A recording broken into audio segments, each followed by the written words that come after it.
अभिवादन स्वीकार करें। मैं उदय पठानिया।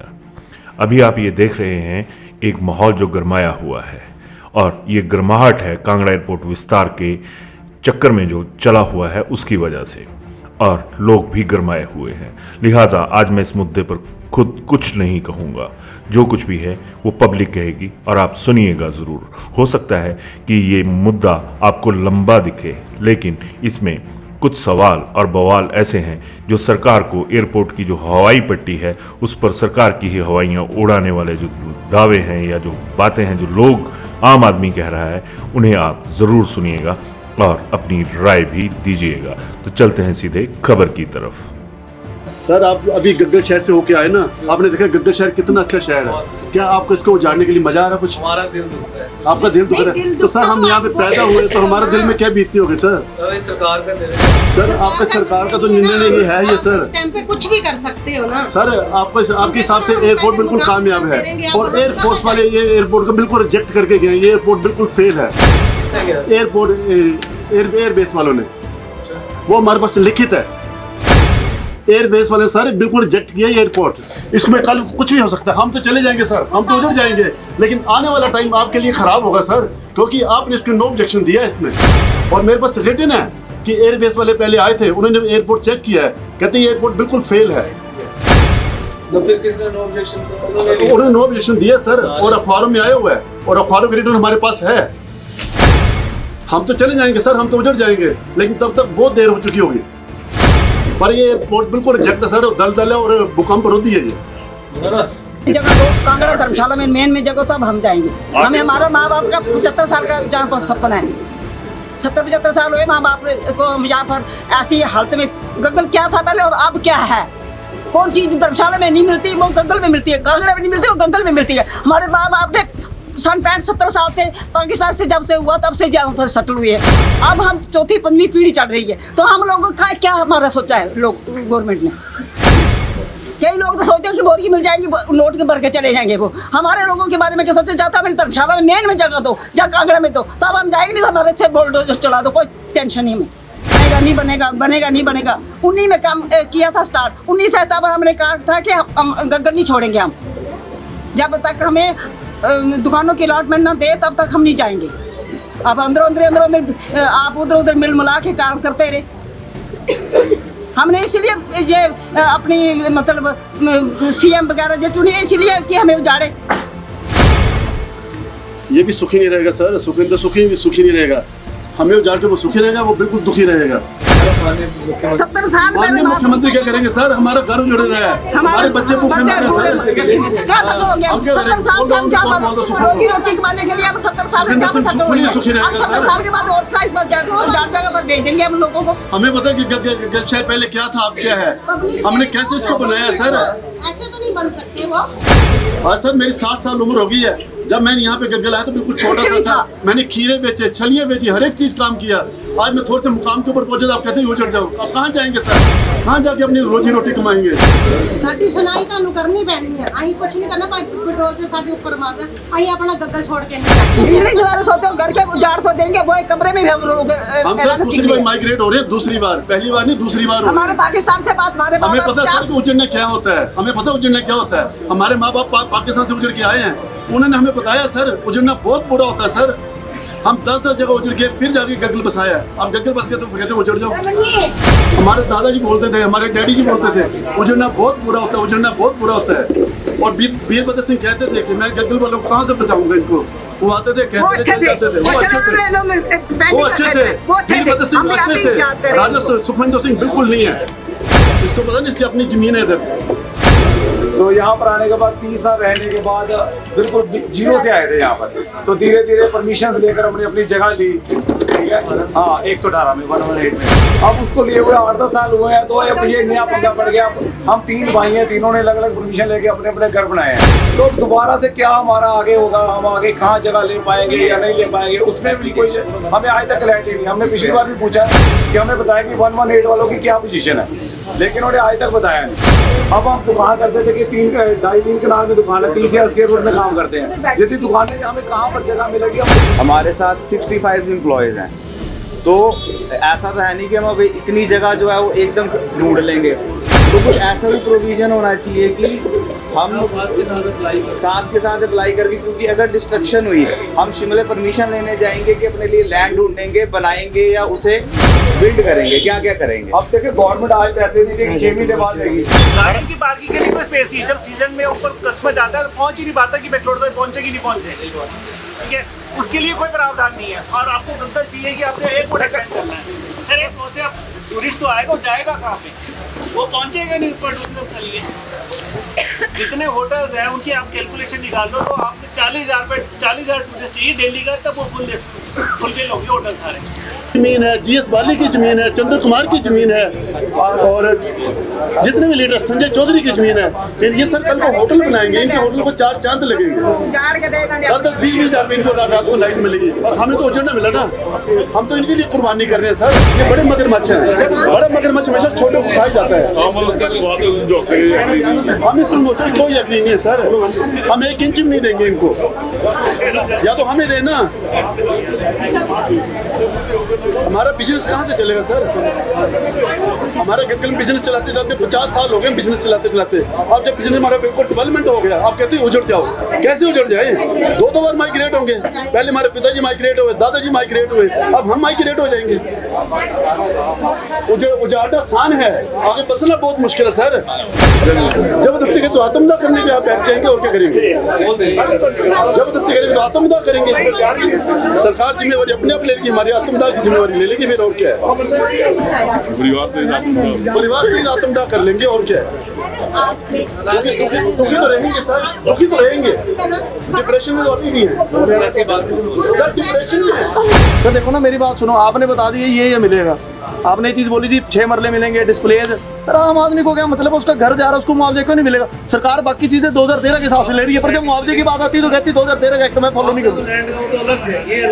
सर मुआवजा क्या होता है मुझे बताइए आप? मुआवजा ये होता है कि मैं एक दुकानदार हूँ, मेरी 4 जनरेशन उस दुकान से चलेंगी, वो मुआवजा। ये मुआवजा नहीं जो आप डबल दे रहे हो। सर मेरी रेत, मेरी बजरी, मेरा रेत, मैंने टैक्स देके सरकार से जमीन ली, मुझे मेरे पैसे वापस करके सरकार बोल रही है कि हम मुआवजा दे रहे हैं।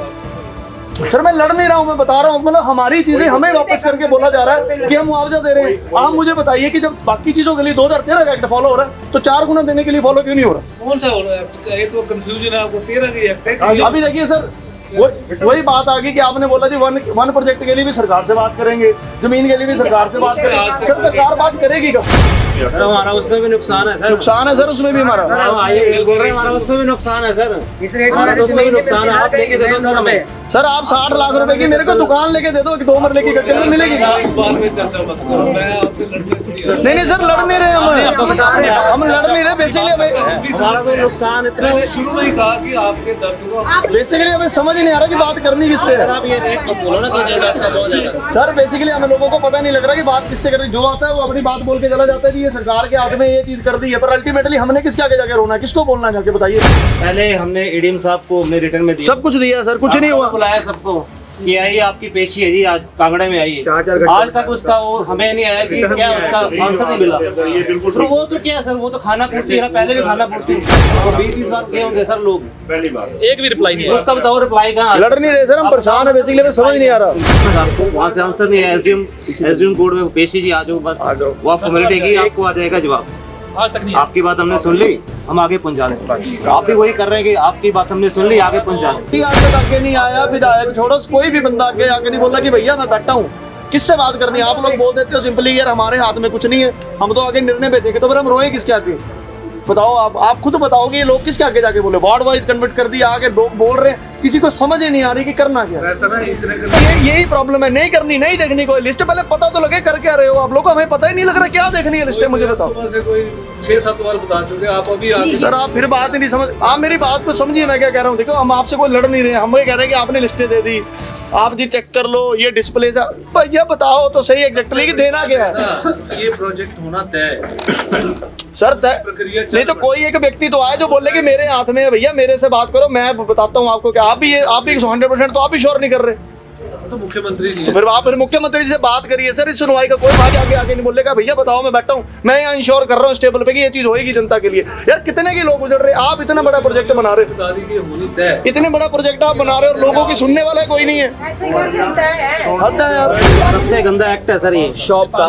यही व्यापार का तो जिक्र ही नहीं है सर, व्यापारी का तो जिक्र नहीं है। आप बता दीजिए अगर आपके पास है कुछ। सुक्खू जी ने लॉलीपॉप दे दिया न्यूज़पेपर में, दुकान के बगल में दुकान देंगे, किसने बात करी भाई? कोई आए नहीं। व्यापारी के लिए अगर है तो बता दीजिए सर, आपकी लिस्ट में कुछ है।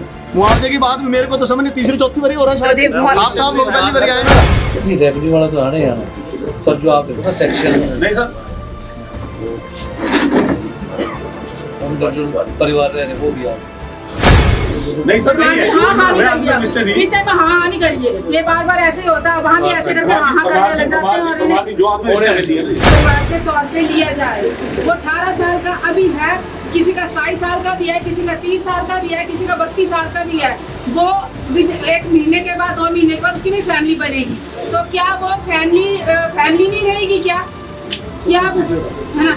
वो उसको आप एक अलग फैमिली में लिया जाए और उसको आप डिस्प्लेस करें। इफेक्टेड तो साथ में हो ही जाएगा, डिस्प्लेस जब होगा तो इफेक्टेड साथ में हो जाएगा। लेकिन डिस्प्लेस में एक बात सुन लीजिए, डिस्प्लेस में आपको घर के बदले घर की व्यवस्था है।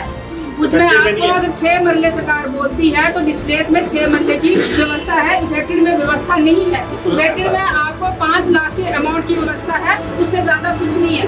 उसमें भी मैं आपको ये जो परिवार मैंने बोल दिया, हमें ऐसा ही परिवार चाहिए। उसमें विडोर और जो आपके तलाकशुदा है, जो एकल नारी है या कोई मेंटली किसी भी तरह से डिस्टर्ब बंदा है जो किसी के ऊपर डिपेंड है, उसको भी एक फैमिली के तौर पे लिया जाए, क्योंकि किसी आदमी ने उसको संभालना है। वो एक 6 मरले के उसमें सबके साथ फिट नहीं हो सकता।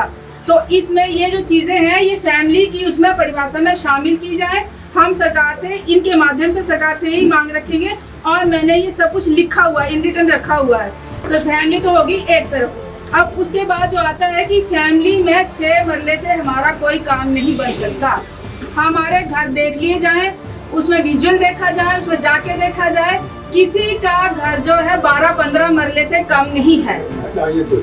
इसको छोड़ दिया जाए, जो गवर्नमेंट लैंड है उसको आप किनारे कर दीजिए, क्योंकि गवर्नमेंट लैंड में ना किसी ने खरीद के करा है, ना किसी को रेवेन्यू दिया है, ना किसी ने उस पर ज्यादा किया है ना। वो उनके लिए फायदा है कि वो गवर्नमेंट लैंड पे बिना कुछ दिए बैठे।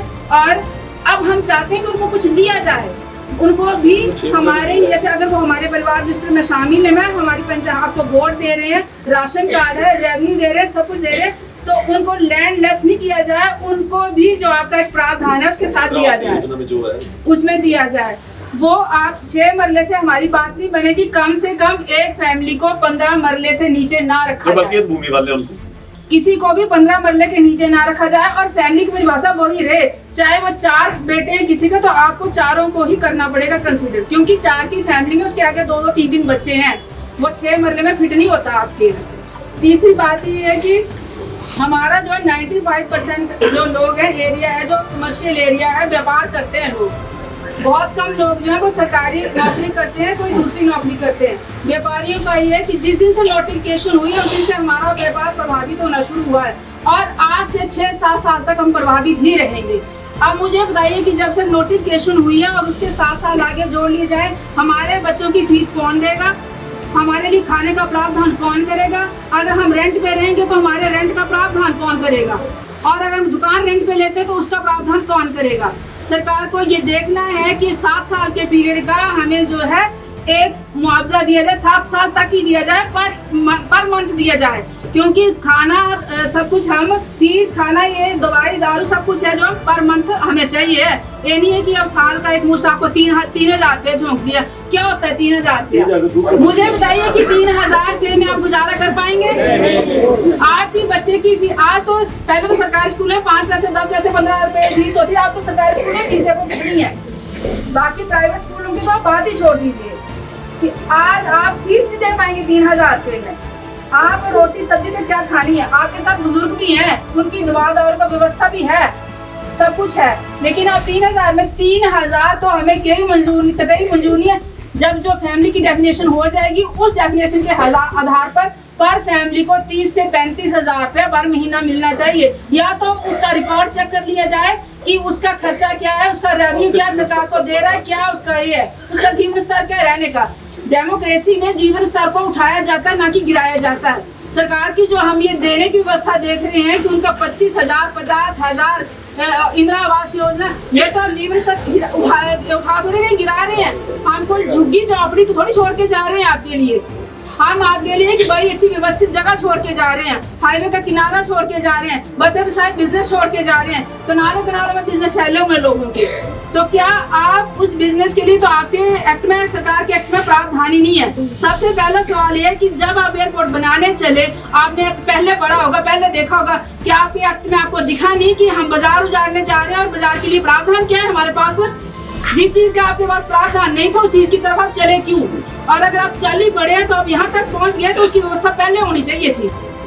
उसकी व्यवस्था पहले होनी चाहिए थी कि हम चल पड़े हैं और वहाँ पे स्थिति ऐसी ऐसी है। क्या सरकार को गग्गल की स्थिति आज दिन तक पता नहीं थी? क्या गग्गल सरकार को ये नहीं पता था कि यहाँ पे बाजार है कि नहीं है? क्या सरकार को ये पता नहीं था कि यहाँ पे गवर्नमेंट लैंड कितनी है? आज दिन तक जिन लोगों से वोट लेती रही, जिनको राशन कार्ड बांटती रही, जिनको आधार बांटती रही, सब कुछ बांटती रही, आज क्या उसकी लिस्ट में वो शामिल ही नहीं है? आज क्यों बोलते कि नहीं आपको लैंड के बदले में कुछ नहीं मिलेगा? स्ट्रक्चर का देखिए, अब स्ट्रक्चर है क्या लोगों के पास? एक कमरे के ऊपर कमरा, कमरे के ऊपर कमरा, कमरे के ऊपर कमरा, 4 फैमिलीज रह रही हैं। 4 कमरों के स्ट्रक्चर को आप अगर दे भी देंगे तो उस आदमी का क्या बन पाएगा? क्या कर लेंगे आप वो? आज जब से नोटिफिकेशन हुई, मैं आपको बड़े सारे घर गिना दूंगी कि जहाँ लोग जो है अपने बच्चों को पढ़ने से हटा रहे हैं, क्योंकि आगे वो खाने की व्यवस्था करेंगे कि उनके पढ़ने की व्यवस्था करेंगे। लोग सरकार क्या उनको उसको क्या सरकार ने क्या ऐसे ही लिखा हुआ कि हाँ जी पढ़ाओ बच्चों को, ये करो, लड़कियों को पढ़ाओ, इसको पढ़ाओ, उसको पढ़ाओ। कहाँ से पढ़ाएंगे? आप गोल गोल मत चलिए, आप सीधे से चलिए कि आपका क्या इफेक्ट हो रहा है, आपके बच्चों का क्या इफेक्ट हो रहा है। मैं तो ये मांग रखती हूँ कि जितने बच्चे पढ़ रहे हैं, बाहर ट्रेनिंग कर रहे हैं, सरकार उनकी व्यवस्था करे कि उनकी कम से कम 2 या 3 साल की फीस दे वो, ताकि वो बच्चे पढ़ने से रह ना जाए कहीं। अगर वो बच्चे पढ़ने से रहते हैं, अगर वो अनपढ़ रहते हैं, अगर वो किसी मुकाम पे ना पहुंच पाते हैं, पढ़ने वाले हैं वो किसकी जिम्मेदारी है? वो सरकार की जिम्मेदारी। उसकी वजह से नहीं पहुंच पाएंगे वो वहां तक, क्योंकि उन्होंने कोई व्यवस्था नहीं कर रखी उनसे। हमारे से कोई रिकॉर्ड नहीं मांगा है कि आपके कितने बच्चे हैं जो हायर एजुकेशन ले रहे हैं, कितने बच्चे हैं वो टेस्ट दे रहे हैं, कितने बच्चे जो बाहर पढ़ रहे हैं, और लोग कैसे कैसे उनकी व्यवस्था कर रहे हैं। पता नहीं वो लोग कैसे कैसे व्यवस्था कर रहे हैं। वो अगर कोई MBBS कर रहा है उसको तो आधे अंदर पे रह जाएगा, वो तो हो ही नहीं पाएगा। उसका कहाँ से वो फीस देगा? क्या सरकार इस चीज की इसको छटनी करे? हमसे मांगे, हमसे रिकॉर्ड मांगे, हम देने को तैयार है, लेकिन सरकार मांगे इसको और व्यवस्था करे कि उन लोगों की फीस की व्यवस्था करे वो, कि जब तक उनका हो नहीं जाता है, जब तक आपके परिवार सेटल नहीं हो जाते हैं, तब तक हम ही व्यवस्था करेंगे। ये तो एक व्यापार। और व्यापार का दूसरा है कि सरकार हमें व्यापार के लिए एक अच्छी जगह दे। हमें विदिन 1 किलोमीटर के अंदर एयरपोर्ट और 4 लेन के दायरे के अंदर हमें अपने व्यापार के लिए जगह चाहिए। व्यापार के लिए जगह हमें 8 बाई 8 दुकान के ही नहीं जचती है। आप दुकान की कैटेगराइजेशन करिए, ABC कैटेगरी बनाइए। एक कैटेगरी में आप सरफेस एरिया लीजिए कि इस दुकान का इतना बड़ा सरफेस एरिया, उसको एक कैटेगरी में उतना नहीं, उतने के अकॉर्डिंग कम से कम सरफेस एरिया दीजिए उसको, जो सफिशिएंट हो उसके बिजनेस चलाने के लिए। B कैटेगरी में आप मिडिल वाले उसको डालिए। C कैटेगरी में आप कम से कम चाय पानी की दुकान को डालिए, तब तो आपकी कोई व्यवस्था बनती है। लेकिन आप सबको एक ही डंडे से हाँकेंगे कि 8 बाई 8 की दुकान में सबको फिट करेंगे, वैसा कोई नहीं फिट हो सकता है। उसके बाद भी यहाँ पे मैन्युफैक्चरिंग यूनिट है, यहाँ पे आपका जो है ऑटोमोबाइल का हब है, यहाँ पे आपका फर्नीचर का हब है, यहाँ पे आपकी जो स्टील इंडस्ट्री का हब है। हर जगह पे जो है इंडस्ट्रियल एरिया डेवलप करती है, तो हमारे लिए भी एक साथ में इंडस्ट्रियल एरिया कुछ दूरी पर डेवलप किया जाए। हम वहाँ मैन्युफैक्चर करें और अपनी दुकान पे शोल करें, उसको वहाँ बेचें। ऐसा नहीं कि हम यहाँ पे क्या अपनी इंडस्ट्री में बॉन्ड करके कहीं चले जाएंगे, बंद करके उनको कहीं चले जाएंगे। हमारा तो सारा ही, हमारी मशीनरी, हमारी चीजें, हमारा सब कुछ बेकार हो जाएगा। हमारे पास आप कहीं सड़क के किनारे दिखा दीजिए, लेकिन हमारा इंडस्ट्री एरिया कहीं दूर कर दीजिए ना, वहां से आदमी बना के वहां ला तो सकता है, वहाँ कुछ तो कर सकता है। ऐसी व्यवस्था आपको व्यापार के लिए करनी पड़ेगी। और जो नोटिफिकेशन की टाइम है उसके 5 या 7 साल है, उसके बीच के दायरे को सरकार को देखना पड़ेगा कि बिजनेसमैन खाएगा कहाँ से। बिजनेसमैन का बिजनेस एक दिन में नहीं चल जाएगा, उसको बूम करने के लिए उसको टाइम चाहिए। तो उस टाइम पीरियड में वो क्या करेगा? भीख मांगेगा या सरकार उसके लिए कुछ व्यवस्था करेगी? अगर ऐसी कोई व्यवस्था होती है तब आदमी कहीं तक सेटिस्फाई हो सकता है। नहीं तो ऐसा है कि हम लोग इज्जत से जिए हैं और इज्जत से जीना चाहते हैं। कटोरा लेके हमारी जो है वो हमारी प्रवृत्ति नहीं है कि कटोरा लेके हम कहीं पे बैठ जाए। जो कि इन्होंने हमें ट्रांसपोर्टेशन जो है परिवहन का रखा है वो 50,000 रखा है, 50,000 रखा है। एक्ट बना है 13 में, आज क्या आ गया 24 आ गया, ठीक है जी। तो जो चीज 13 में 10 रुपए की थी आज वो 100 रुपए की है, 100 से भी ऊपर है, ठीक है जी। तो मुझे ये बताइए कि जो परिवहन खर्चा 13 में था तो क्या वो आज आपके लिए सफिशिएंट है? आज आपके लिए वो 50,000 के सफिशिएंट है? वो कम से कम 5 लाख होना चाहिए। मेरी मर्जी है मैं अपना सामान कहाँ लेके जाऊँ, मेरी मर्जी मैं अपना व्यापार अपनी चीज उठा के कहाँ लेके जाऊँ, वो मेरी मर्जी। मैं आपके कहने, सरकार के कहने पर थोड़ी चलूंगी कि 50,000 पे बस यही खत्म हो गया, सामान उतार दो अब आप अपना, उसके बाद कोई जिम्मेदार नहीं है। वो ऐसा कुछ नहीं है। आज बात 100 में नहीं, आज हजारों में, आज लाखों में बातें हो रही हैं। आपकी गाड़ियां बदल रही हैं गवर्नमेंट की, आप उसके एम्बेसडर को छोड़ के आज आप फॉर्च्यूनर पे आ गए, लेकिन हम लोग क्या वो 25,000 50,000 में बैठे रहे, है ना। किसकी फॉर्च्यूनर किसकी वजह से है आपके नीचे? हमारी वजह से है आपके नीचे फॉर्च्यूनर, हमारी वजह से है। किसी ने कमा के तो नहीं लाई, कोई भी नेता को अपने घर से नहीं लेके आया। जाते हैं इनको पहला काम होता है कि जी हमारी गाड़ी में अच्छी होनी चाहिए, हमारे बंगले में नया रंग होना चाहिए, उसके अकॉर्डिंग पर्दे अच्छे होना चाहिए, सब कुछ। क्या हम लोग ये इच्छा नहीं रख सकते हमारे में कि हमारी इच्छा मर गई है क्या? हम इच्छा नहीं रख सकते? हम तुम्हारे अनुसार अपने घरों को तोड़ दें, इच्छाएं छोड़ दें, लेकिन आपके लिए सब कुछ चाहिए। क्या हमें नहीं चाहिए? हमारे लिए 50,000 ही है क्या? छोटे दुकानदारों के लिए 25,000 का प्रावधान रखा है। क्या उनकी 25,000, एक मेरे को बताओ, चाय की दुकान खोल के बताओ 25,000 में, क्या उसमें गैस नहीं चाहिए? कमर्शियल सिलेंडर कितना महंगा बताओ मुझे। क्या उसमें बैठने का प्रावधान के लिए कुर्सियां टेबल नहीं चाहिए? क्या उसमें उसको एक बर्तन नहीं चाहिए? क्या बर्तन धोने के लिए कुछ नहीं चाहिए? कुछ 25,000 क्या उस दुकान की पगड़ी नहीं देगा वो? क्या उस दुकान का किराया नहीं देगा वो? मुझे बताइए 25,000 रुपया कहाँ पे सफिशिएंट है उसके लिए? कम से कम उसका आप 3 से 3.5 लाख रुपया छोटे दुकानदार को दीजिए, तब वो कहीं अपनी छोटी दुकानदारी चालू कर पाएगा। ऐसे नहीं कर पाएगा वो, क्योंकि जाते पगड़ी मांगेंगे उससे। इसके बाद आपने एक और दिया है, पुनर्स्थापन के लिए भी आपने एक मुश्त दिया है, वो भी आपको 50,000 रुपये दिया है। अब मुझे बताइए कि आपका 50,000 में कहाँ का पुनर्स्थापन होगा? बताइए मुझे कहाँ का पुनर्स्थापन होगा आपका? जिस दिन ये मुझे लिस्ट मिली थी, आप ये गवाह हैं, मैंने रात को 10:30 बजे लिस्ट पढ़ी है और इनको फोन किया था कि मेरे को पैरों से लेकर सिर तक निकल गए कि आप 25,000 50,000 3,000 हम क्या भीख मांगने चले हुए आपसे? कम से कम ये लिस्ट हमें थमाने से पहले हमारा स्तर तो देख लिया जाता। एक्ट क्या है? एक्ट आपने बनाया ना, हम लोगों के लिए बनाया। किसने बनाया? जो लोग हमने यहाँ से भेजे उन्होंने बनाया, और हम हमारे लिए बना। क्या हमारे लिए अमेंड नहीं हो सकता? ये अगर संविधान में अमेंडमेंट हो सकती तो तुम्हारे एक्ट में अमेंडमेंट नहीं हो सकती।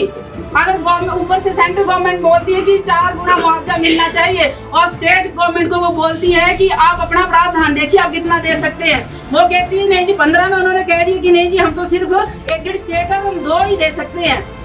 आप अपना वो कर सकते हैं कि हम एडिड स्टेट है। हमने कहा कि आप डेवलपमेंट मत करो, एडिड ही बने रहो। आप 71 से लेकर आज दिन तक आप एडिड ही बने रहो।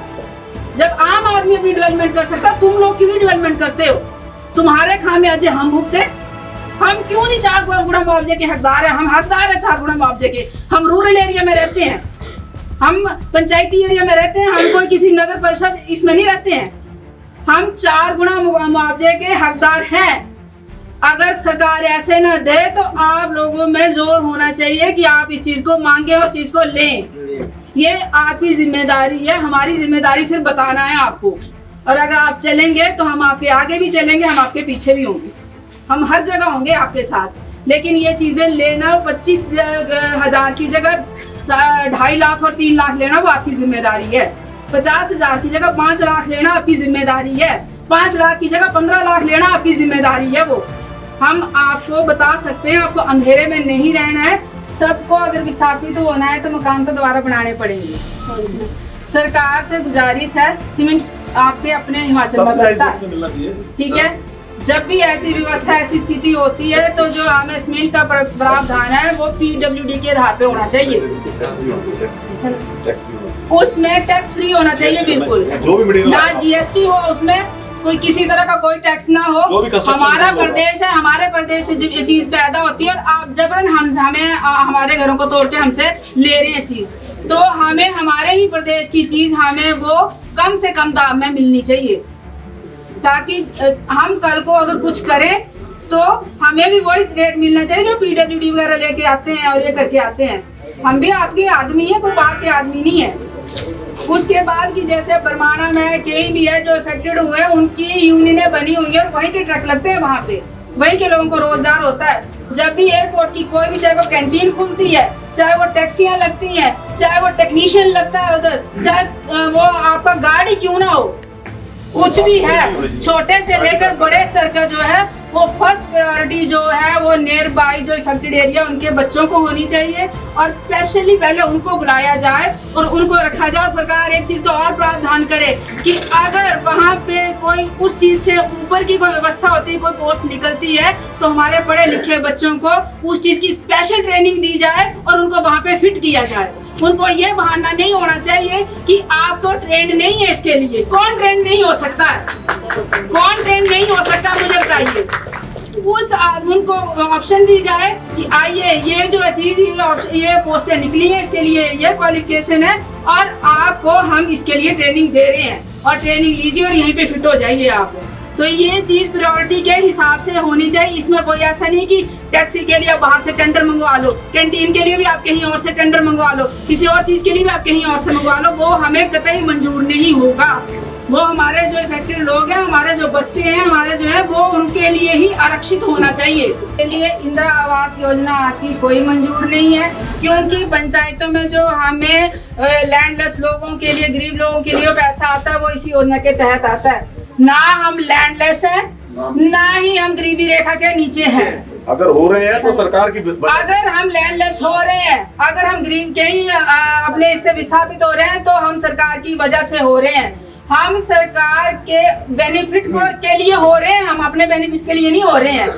तो हमें ये इंदिरा आवास योजना तो किसी तौर पर किसी भी उसमें ये हमारे लिए गाली है, सीधी सीधी।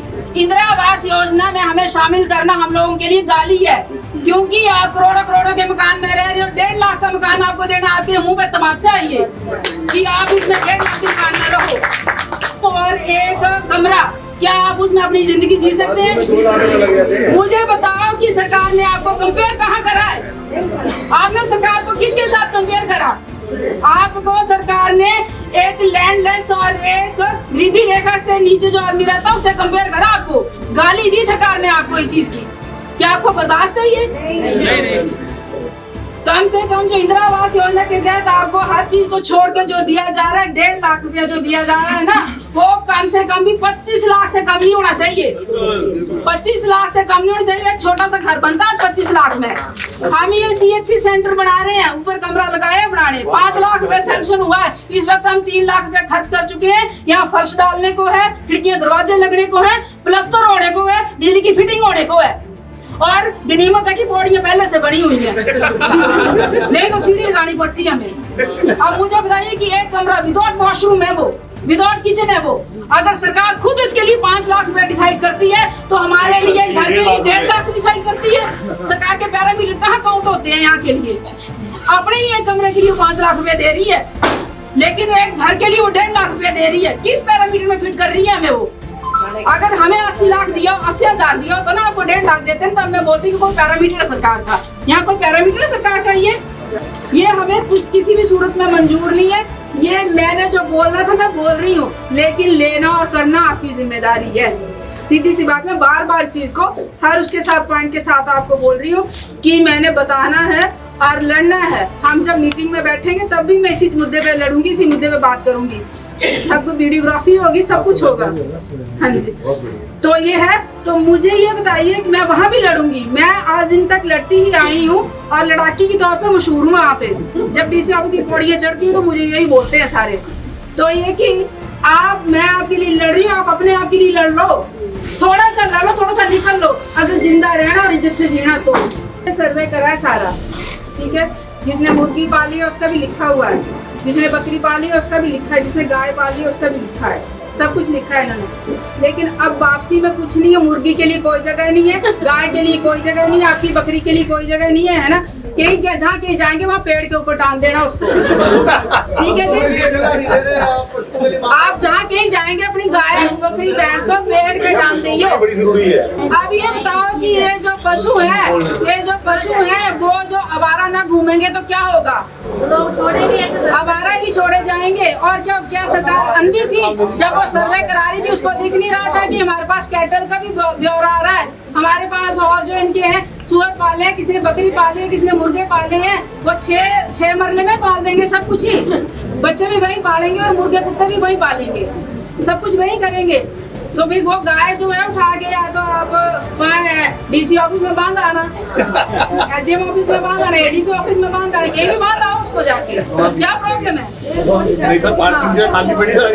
तो आप सरकार का विजन देखिए कि विजन क्या है आपके लिए, उसका कोई विजन नहीं है उसका आपके लिए। जो गांव के एरिया उजाड़े जाते हैं, क्या सरकार को ये नहीं पता है कि गांव के लोग गुजारा कैसे करते हैं? उनके गुजारे का तो यही जरिया है। कई लोग तो 2 गाय पाल रही है, जिंदगी इसी में निकाल रहे हैं, बच्चे भी इसी में पढ़ रहे हैं, खुद भी इसी में खा रहे हैं। मेरे जैसा ही है जिंदगी। तो आप बोलो कि ऐसे लोगों को वो क्या कर रहे हैं, क्या प्रावधान है? उनके लिए कोई प्रावधान नहीं है। प्रावधान ये होना चाहिए कि 15 मरले के अलावा गौ शेड के लिए भी जगह दी जाए। सरकार फिक्स करे कि गौ शेड के लिए जगह 3 मरले, 6 मरले, 10 मरले, कितनी एक सफिशिएंट जगह होनी चाहिए गौ शेड के लिए।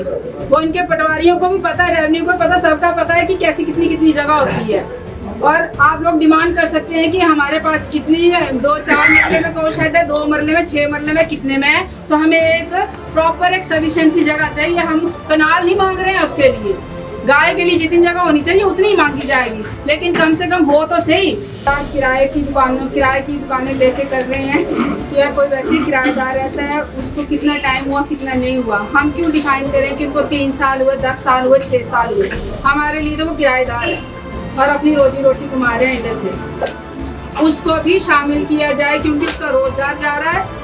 और उसको ये नहीं है कि 2 लाख, 6 लाख, 5 लाख करके कर दिया जाए, कम से कम उसके लिए भी 10-15 लाख का प्रावधान होना चाहिए। इसके अलावा उसके लिए भी होना चाहिए जो बेचारा मकान मालिक है, जिसकी इनकम ही रेंटल है, जिसकी इनकम ही रेंटल है, 2000 कहीं से किराया आ रहा है और कई बेचारे बुजुर्ग हैं वो उस 2000 रुपए में ही गुजारा कर रहे हैं। तो उसकी इनकम को भी कंसीडर करा जाए कि कितनी उसकी इनकम रेंटल से आ रही है।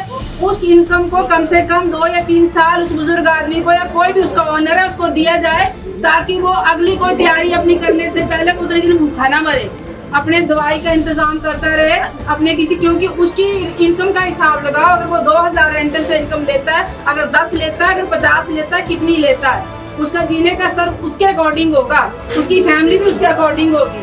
तो जब आप एक रेंट पे रह रहे दुकान कर रहे हैं, दुकानदार को उसमें कंसीडर करो, तो साथ में उस रेंटल इनकम के साथ जो गुजारा कर रहा है उसको भी कंसीडर करिए। और गवर्नमेंट लैंड के लिए, जिसके पास गवर्नमेंट लैंड है, जब आप यहाँ से उसको भेज देंगे तो वो एक तरह का लैंडलेस हो जाएगा। तो सरकार को तो मुझे नहीं लगता कोई राइट है कि उसको लैंडलेस किया जाए, क्योंकि उसके हमारे पास वो फैमिली रजिस्टर में अकाउंट है, वोट में अकाउंट है, आपके राशन कार्ड में अकाउंट है, हर जगह अकाउंट है। तो आपके देने वाली लिस्ट में अकाउंट क्यों नहीं है? वो उसको भी कम से कम एक मिनिमम जगह घर के लिए रहने के लिए दी जाए, ताकि एक तो वो लैंडलेस ना हो और दूसरा जो है वो कहीं जाके बच सके, रह सके, उसको झुग्गी झोपड़ी की व्यवस्था ना करनी पड़े कि वे के बाद में डंडे मार के वहाँ से भी हटा देते हैं। मोदी जी आ रहे हैं, पर्दे लगा दो जी, उसके वहाँ पे टेंट के पर्दे लगा दो ताकि वो देख ना पाए कि झुग्गियाँ आसपास में। ऐसा हमने 1000 बार देखा है। तो ऐसी स्थिति सरकार के लिए भी शर्मनाक स्थिति ऐसी ना आए और हम लोगों के लिए भी ना आए, तो ऐसा अच्छा होगा अगर ऐसे इस तरह से लोगों के लिए व्यवस्था हो जाए। अपने धर्मशाला ब्लॉक में कमर्शियल भी वही चाहिए और रेजिडेंशियल भी वही चाहिए। आपको ये चीजें साफ होनी चाहिए, सामने होनी चाहिए। जिन लोगों को जो पढ़े लिखे जिनके पास फोन है वो एक क्लिक से उसको देख सकते हैं, निकाल सकते हैं, देख सकते हैं एक्ट क्या बोलता है, ये चीजें क्या बोलती हैं और कहाँ कहाँ के कैसे कैसे एग्जाम्पल सेट हुए वो भी आप देख सकते हैं। रेजिडेंशियल भी हमें वही चाहिए। नहीं बिल्कुल कमर्शियल तो आप दे दो ना जी, एयरपोर्ट और इसके 1 किलोमीटर के दायरे में दो आप कहीं पे, जहाँ पे इन लोगों के द्वारा व्यापार चले। इस टाइम गग्गल की एक पहचान है। अब जैसे ये बोल रहे हैं कि काकू की दुकान गग्गल में मशहूर, बोलते हैं गग्गल नाम जुड़ा हुआ है, थोड़ी देर पहले बोला था इन्होंने।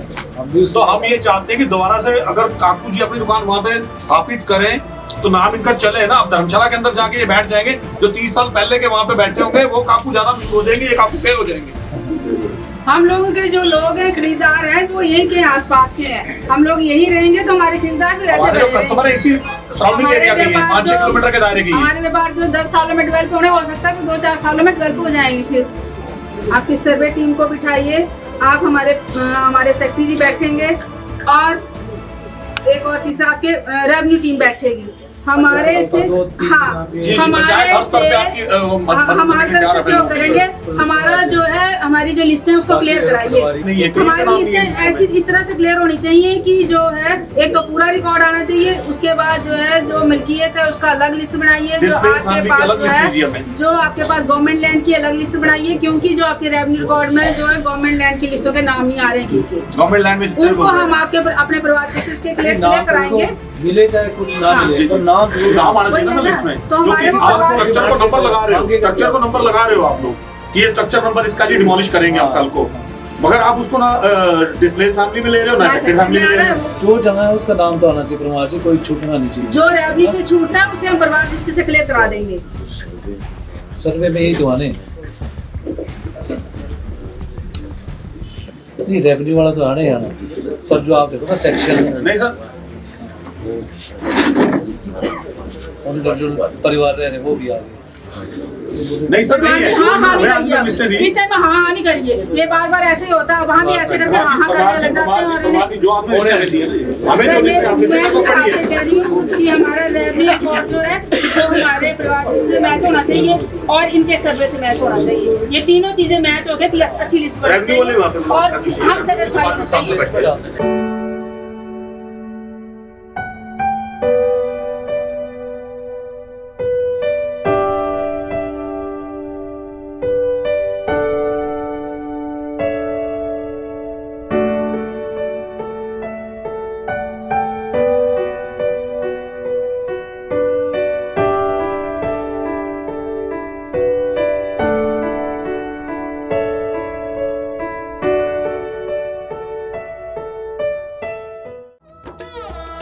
शिमला होटल, घर के बाहर घर जैसा अपनापन। अपने वेकेशंस को सुनहरी यादों में पिरोएं शिमला होटल के साथ। राजसी वैभव और राजस्थानी आव भगत जो देगी आपको एक रॉयल फील। हिमाचल वासियों के लिए जयपुर में ठहरने का अपना hotel Shimla hotel. Heritage above 1, हवा महल रोड, चांदी की टकसाल, जयपुर।